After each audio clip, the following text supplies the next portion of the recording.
¿Cómo están mis hermanos? ¿Les ha gustado el cambio de ambiente? Vamos a ver si nos congregamos aquí ahora. Gracias al Señor, el Señor es bueno, ¿verdad? Nosotros que estamos aquí ya hace algunos días, bueno, hemos podido darle gracias a Dios por la bondad de Dios, por el espacio, por la misericordia de Dios y bueno, darle gracias a Dios por muchas cosas, y por este lugar, por la enseñanza. Y el Señor es bueno, mi hermano. Dios es bueno, misericordioso siempre. Bueno, vamos a esperar que se sienten los que faltan. Yo quiero iniciar esta enseñanza haciendo una pregunta a las personas que están acá, a los hermanos. ¿Quiénes han pertenecido a algo en algún momento de su vida? Un ejemplo, a un grupo de música, a cierta universidad, clase, algún círculo, alguna organización, lo que sea. ¿Sí?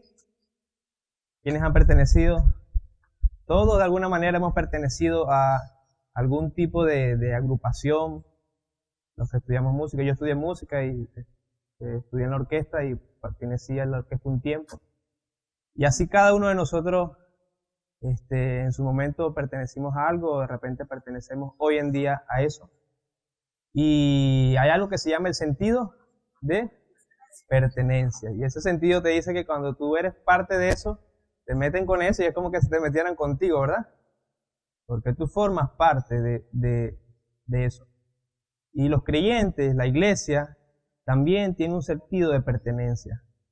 En nuestro corazón, cuando Dios llegó a nuestra vida, Dios puso en nosotros ese deseo de sentir que pertenecemos a algo. Y en este caso es a la iglesia del Señor. Esta comunidad de personas, nosotros somos la iglesia del Señor y ahora en su iglesia sentimos pertenencia. Yo pertenezco al Señor y pertenezco a su iglesia. Y eso, hermano, no es algo nuevo. No es algo nuevo, es algo que estaba desde la primera iglesia. La primera iglesia sentía eso y yo quiero que usted se dirija ahí en Hechos. A Hechos 2, versículo del 41 en adelante. Vamos a ir leyendo ese pasaje hasta el 47. Y allí vamos a leer eso y vamos a ver qué tanto podemos ver ahí el sentido de pertenencia que tenían los creyentes en ese momento. Leemos. Hechos 2, del versículo 41 al 47. Dice así: Así que los que recibieron su palabra fueron bautizados y se añadieron aquel día como 3,000 personas. Y perseveraban en la doctrina de los apóstoles, en la comunión unos con otros, en el partimiento del pan y en las oraciones. Y sobrevino temor a toda persona, y muchas maravillas y señales eran hechas por los apóstoles. Todos los que habían creído estaban juntos y tenían en común todas las cosas, y vendían sus propiedades y sus bienes, y los repartían a todos según la necesidad de cada uno. Y perseverando unánimes cada día en el templo y partiendo el pan en las casas, comían juntos con alegría y sencillez de corazón, alabando a Dios y teniendo favor con todo el pueblo. Y el Señor añadía cada día a la iglesia los que habían de ser salvos. Hermano, y pareciera que nosotros estuviéramos leyendo eso hoy, y eso parecía un relato de lo que está pasando hoy, ¿verdad? Y eso, hermano, es un indicativo de que nosotros queremos y deseamos seguir haciendo lo que hacía la primera iglesia. La primera iglesia predicaba el evangelio, la primera iglesia bautizaba a los que habían creído, la primera iglesia compartía. Hay rasgos característicos aquí, hermano, que nosotros debemos imitar. Y este pasaje, hermano, nos enseña que los creyentes se hacen miembros de la iglesia. Las personas que han creído en Jesús se hacen miembros de una iglesia. No andan vagando por ahí. Se hacen miembros de una iglesia. Y no solo que se hacen miembros, sino que perseveran juntos en la doctrina, en la oración y en las enseñanzas del Señor. Y eso es lo que queremos ver en este pasaje. La iglesia, mis hermanos, es una comunidad de personas, de creyentes. Quizás algunos venimos de un concepto de algún tipo de organización o de repente de otro tipo de iglesia o de grupo, donde dicen que la iglesia, ¿qué es? La iglesia es el templo, es el espacio, ¿verdad? La iglesia, cuando por lo menos los monjes, la iglesia está allí, donde están los monjes, pero fuera no es la iglesia. O otro tipo de religión. Nosotros entendemos por este pasaje que la iglesia son esas personas que han creído, porque se añadieron aquel día 3,000 personas a la iglesia. Y llama la atención, mi hermano, es que la iglesia no es un lugar de reunión. La iglesia no es un lugar. Y nosotros lo aprendimos en la pandemia también. Dios ya no habita en un templo físico. Dios ya no habita en un espacio que está lleno por nosotros, ni siquiera. Dios habita en los creyentes a través de su Espíritu Santo. Nosotros somos templo y morada del Espíritu Santo de Dios. Eso es lo que nos hace ser iglesia. La palabra nos enseña que las personas son, que la iglesia son personas y utiliza distintas figuras. La Biblia habla que la iglesia es un cuerpo, ¿verdad? Que la iglesia es un pueblo también. La iglesia dice de la iglesia que son conformadas por muchos miembros, que al final es el cuerpo. La palabra iglesia en el griego es eclesia, que significa fuera o llamamiento. Y eso describía el momento en el que las personas, los que son creyentes, habían sido convocados, llamados a salir del mundo y ser parte de algo, de una comunidad, de un cuerpo, de un organismo vivo, que es la iglesia. Habían sido reunidos por el Señor, convocados por el Señor. Entonces, hermanos, fíjense que el origen de la iglesia no es un origen humano. No fue que los apóstoles en su momento dicen, bueno, vamos a reunirnos aquí, nosotros vamos a hacer la iglesia. No, el Señor mismo dice que Él edificaría su iglesia, que es su iglesia. ¿Quién la conformó? Él. ¿Quién la hace crecer? Él. Entonces, hermano, la iglesia es un grupo de personas. La iglesia también no es individual. Alguien puede pararse en algún momento y decir, yo soy la iglesia, solito así. Pero no, hermano, que no es la iglesia solo. La iglesia son los creyentes, la comunidad. Si usted dice que pertenece a una iglesia local, usted pertenece a una comunidad de personas. Yo solo no soy la iglesia. Yo puedo representar la iglesia en algún sentido, pero solo no soy la iglesia. La iglesia es el conjunto de personas que han creído. Dios reúne a sus escogidos en una comunidad y la llama su iglesia. Y dice, sobre esta roca edificaré mi iglesia. Mateo 16, 18. Es importante, hermano, notar esta definición porque, en primer lugar, hay una tendencia a innovar en estos tiempos. En estos tiempos a todo se le llama iglesia. Entonces, de repente, las personas se reúnen y en vez de que haya una persona dirigiendo, hay un televisor encendido. Y ustedes saben que hay religiones que se manejan así. O siguen un tipo de enseñanza, un tipo de estructura que no es bíblica. Donde hay características que no son bíblicas. Son personas quizás que no conocen el Evangelio, que no conocen a Cristo y se dicen llamar iglesia. Entonces, mis hermanos, las mismas iglesias, por el innovar, ellos dejan también de llamar a los cultos. Ya no son cultos, mi hermano, eso es algo nuevo. No, ahora son servicios de amigos, son reuniones, son conversatorios, son conferencias. Entonces ya los cultos ya no son cultos. ¿Por qué? Porque eso suena anticuado.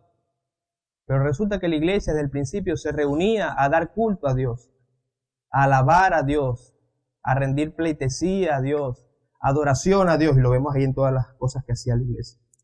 Entonces, mi hermano, con esto vemos que Dios ya no habita en un templo, Dios no habita en un lugar, Dios habita en los creyentes a través de su Espíritu Santo.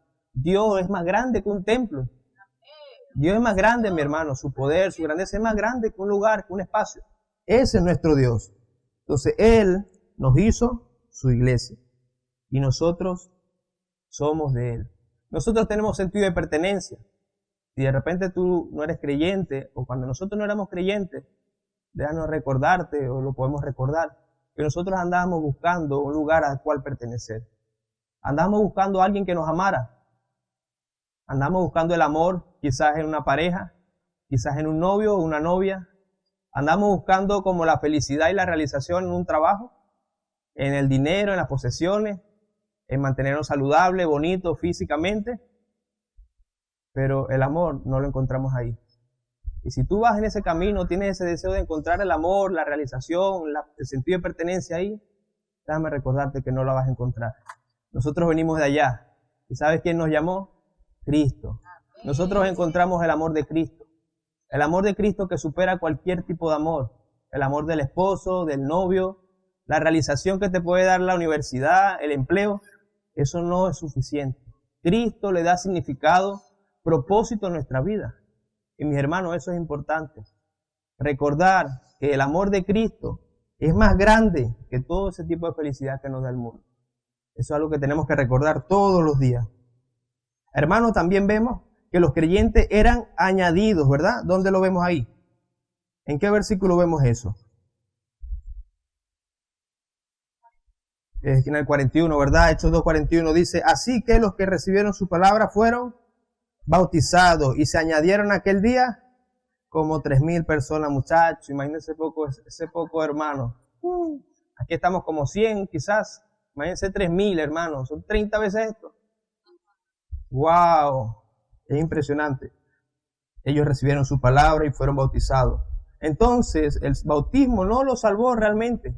Ellos recibieron su palabra, creyeron en Jesús como Señor y Salvador. Y nosotros podemos leer lo que dice antes de ese texto, del versículo 41. Pedro había predicado y había dicho en el versículo 38, arrepentíos y bautícese cada uno de vosotros en el nombre del Señor Jesucristo para el perdón de los pecados. Ese es el mensaje. Si tú deseas bautizarte hoy, si no conoces el mensaje del Evangelio es claro. Arrepiéntete de tus pecados, que el Señor te va a perdonar. Cree en el Señor Jesucristo y serás perdonado, serás salvo. Ese es el mensaje. Y una persona lo que necesita para bautizarte es ser consciente de esta realidad, de que somos pecadores. Todos los que formamos parte de la iglesia de Cristo hemos entendido eso. Lo hemos aceptado cabalmente.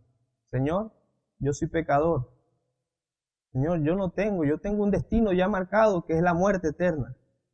Pero tu obra en la cruz, por mí, tiene la posibilidad de salvarme. Sálvame, Señor.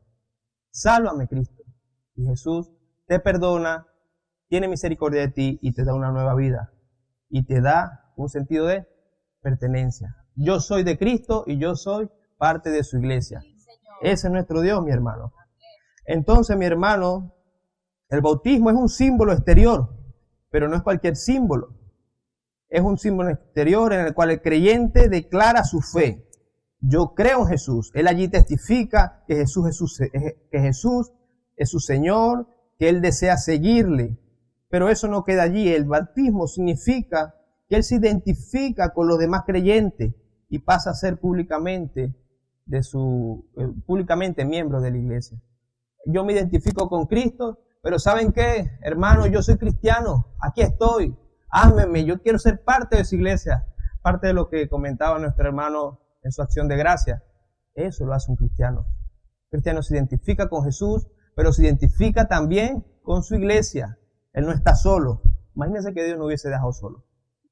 Ay, manito, eso sí es triste yo. ¿Cree ella estar solito por ahí? Ah, bueno. Los creyentes se identifican con la iglesia, se identifican con Cristo y bajan a las aguas diciendo eso. Entonces, un creyente verdadero entiende eso, lo que significa el bautismo. No hay algo, hermano, así como un creyente que testifique estar en obediencia a Dios sin identificarse con la iglesia. Yo estoy bien con Dios, yo creí ya, yo sé que soy salvo, pero no puedes hacer el primer mandamiento que te dice el Señor. Bautízate. ¿Por qué? No es coherente, ¿verdad? Dicen que el bautismo es quizás la decisión más fácil de hacer. El mandamiento de obediencia es más fácil de cumplir, porque no requiere mucho de nosotros. Requiere decir, Señor, yo sí creo en ti, y sí, yo formo parte de una iglesia. No requiere como que dejar el trabajo, dejar muchas cosas, no, requiere aceptar a Jesús en tu vida. Un creyente que dice creer en Jesús, pero no hace eso, es cuestionable. Eso fue lo que hicieron los 3,000 en ese momento, imagínense, y eso fue lo que hizo también Felipe con el etíope. Hermano, también vemos que los creyentes en su fidelidad a Dios, perseveran en su fidelidad a Dios y en la unidad de la iglesia. ¿Qué es lo que seguimos leyendo a partir de los versículos 43 en adelante? Nosotros vemos muchas cosas allí. Vemos que habla acerca de que los que habían creído estaban, versículo 44, estaban juntos, tenían en común todas las cosas, vendían sus propiedades y sus bienes y los repartían a todos según la necesidad. Y perseveraban como unánime. ¿Cuántos días? Cada día. Y partiendo el pan en las casas, comían juntos. Entonces fíjense cómo reiterada veces dice juntos, unánime, juntos, unidos, juntos. Entonces la vida cristiana no se vive solo, aislado, como llanero solitario. Tú eres creyente, tú vas a buscar a los creyentes y vas a querer andar con ellos. Y eso fue lo que hicieron estos 3,000. Vino temor sobre todas las personas, muchas maravillas estaban siendo hechas por los apóstoles, pero tú ves a los creyentes juntos. Estaban revisando la doctrina de los apóstoles, aprendiendo, los apóstoles estaban ahí enseñándoles, estaban ahí revisando lo que ellos decían, iban a las casas, comían en las casas, comían bajo la churrata, si había churrata. Hermano, así era la vida de los creyentes. Hermano, que así sea nuestra vida. La iglesia no es un local. La iglesia no es un local, la iglesia no es un espacio. Nosotros juntos podemos reunirnos en cualquier lugar del mundo, que nos pongamos de acuerdo. Y ahí hacemos vida de iglesia, porque la iglesia somos nosotros. Algunos podrían pensar que la vida cristiana puede llevarse así, sin problema. Yo estoy solito y no hay problema. Pero la realidad es que llevar una vida cristiana así no es de acuerdo al diseño de Dios. Y eso tendrá sus males. Y es que la iglesia como comunidad ofrece privilegios que no puede ofrecer otra cosa. Por ejemplo, perseveraban en la doctrina, es lo que dice el versículo 42,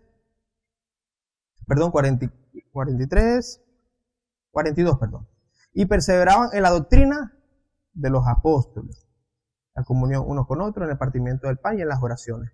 Entonces fíjense, hermano, cómo el perseverar en la doctrina de los apóstoles era algo que se hacía ¿dónde? En la iglesia, con los creyentes. Claro, no había internet, wifi en ese momento, pero es que igual, nosotros no podemos reemplazar el internet, el wifi, los libros, por la comunión de los creyentes, por la enseñanza bíblica de un pastor, de un maestro. Está bien que nosotros nos formemos en institutos o en cosas fuera de la iglesia local, pero nuestra comunión con la iglesia, en este pasaje vemos que es claro, sienta la base de nuestra vida. Porque una cosa es verlo así virtual y otra cosa es verlo en la práctica.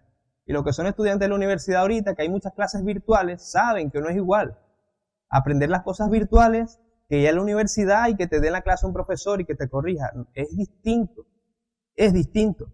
Entonces, hermanos, los creyentes ahí en ese momento perseveraban en la doctrina de los apóstoles, en el templo, en las casas. Ellos estaban allí escuchando lo que los apóstoles decían. Ese fue el llamado que ellos recibieron del Señor. En este sentido, todos tenemos, hermano, el derecho de ser enseñados en la iglesia. Escuche bien, todos tenemos ese derecho de ser enseñados ¿por quiénes? Por los pastores. Ellos al final le rinden cuenta a Dios acerca de cómo nos enseñan la palabra de Dios y de los maestros. Tenemos ese derecho, pero también tenemos la responsabilidad de perseverar en la enseñanza del Señor. Cada uno de nosotros tiene el derecho a que me enseñen, pero también tiene la responsabilidad en perseverar. Porque los pastores, los que nos enseñan, no van a hacer todo por nosotros. Los creyentes ahí solitos perseveraban. No dice que los apóstoles los perseveraban a ellos. No, ellos perseveraban unánime. Y es una bendición, hermano, tener eso allí en la Biblia, porque uno dice, bueno, ¿por qué en la iglesia enseñamos tanto? Bueno, aquí está. Ellos perseveraban y nosotros vamos a perseverar en la enseñanza, en la doctrina. Y lo último que habla este pasaje, lo segundo, es que ellos perseveraban en la comunión y en el partimiento del pan. Y la comunión tiene que ver con eso, con el hecho de estar unidos, de estar compartiendo. Ellos verdaderamente estaban unidos. El tiempo que pasaban juntos era importante. Tenían la disposición de ayudarse, oraban juntos, estudiaban juntos. Vemos que estas acciones eran realizadas voluntariamente, con agrado, con alegría y sencillez. No se puede vivir así si realmente no hay un sentido de pertenencia. Punto, normalito, vamos a reunirnos con agrado. Eso lo hacía la iglesia. Hermanos, ellos compartían el pan, la comida, la doctrina. Entonces, hermano, vemos aquí este otro sentido, que la iglesia tiene esta responsabilidad también de perseverar en la unidad. Pero en la realidad es que muchas veces hay cosas que atentan contra la unidad. ¿Es cierto o no es así? ¿Qué cosas pueden atentar contra la unidad en la iglesia? Contra esto de perseverar en la comunión. ¿Qué cosas pueden atentar contra eso? Ay, Dios mío. ¿Cómo? Ajá, el pecado. ¿Qué más? ¿Cómo? Malas enseñanzas pueden traer división en la iglesia, puede ser, sí. Falsa doctrina. ¿Qué más puede traer? Puede afectar la unidad en la iglesia. ¿Cómo? La murmuración. ¿Qué más por allí? El chisme. ¿Qué más? El tratarnos mal, ¿usted cree que puede? Sí, ¿verdad? El ser grosero, áspero. La falta de amor también genera división. Entonces vemos, hermanos, que esos elementos deben estar erradicados de nuestros tratos. Nuestros malos tratos, si antes éramos groseros, nosotros en la iglesia, en el Señor, no podemos ser así. Porque eso trae división, eso trae malestar. Y más bien, bueno, debemos compartir el pan, compartir lo que tengamos con los hermanos que lo necesitan. Estas son decisiones voluntarias. Voluntarias, mis hermanos. Lo último que también podemos ver es que ellos perseveraban en la oración. En este apartado vemos cómo la iglesia perseveraba orando y alabando a Dios. La humildad y la sencillez que describe Lucas expresa la forma más natural de oración y la relación con Dios. Y nosotros aquí podemos recordar cómo oraban los escribas y los fariseos, ¿verdad? ¿Cómo oraban ellos? Para que la gente los viera, levantar los brazos en las esquinas, en las casas, donde sea, para que los vieran. Pero el pasaje deja claro que ellos perseveran unánimes y en versículo 47, alabando a Dios y teniendo favor con el pueblo, y el Señor añadía cada día a los que habían de ser salvos. Estoy buscando el texto de la oración.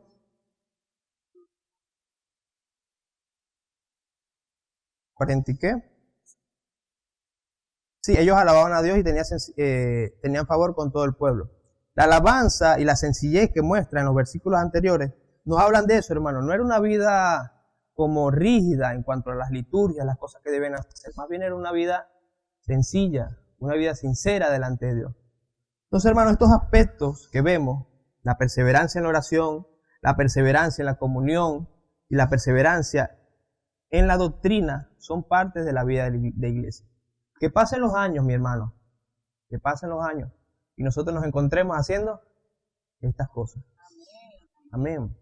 Han pasado ya varios años desde que nosotros visitamos este lugar con frecuencia. Y yo alabo al Señor porque nosotros vemos hoy respuestas del Señor de hace mucho tiempo. Aquí esas aguas han sido testigos de muchas personas que se han bautizado aquí en la iglesia.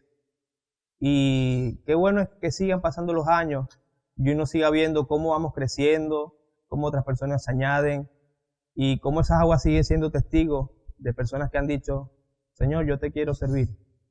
Yo te amo, Señor, perdóname, lávame, quiero entregar mi vida a ti. Y eso trae gozo, hermano. Eso trae alegría. Que pasen los años y nos sigamos haciendo lo que dice aquí. Perseverar unánimes en la doctrina de los apóstoles, en la oración, en el partimiento del pan, en esas cosas, mis hermanos. Amén. Amén. ¿Con gozo o con tristeza? Con gozo, porque el Señor es bueno. Señor, gracias por tu palabra en esta mañana.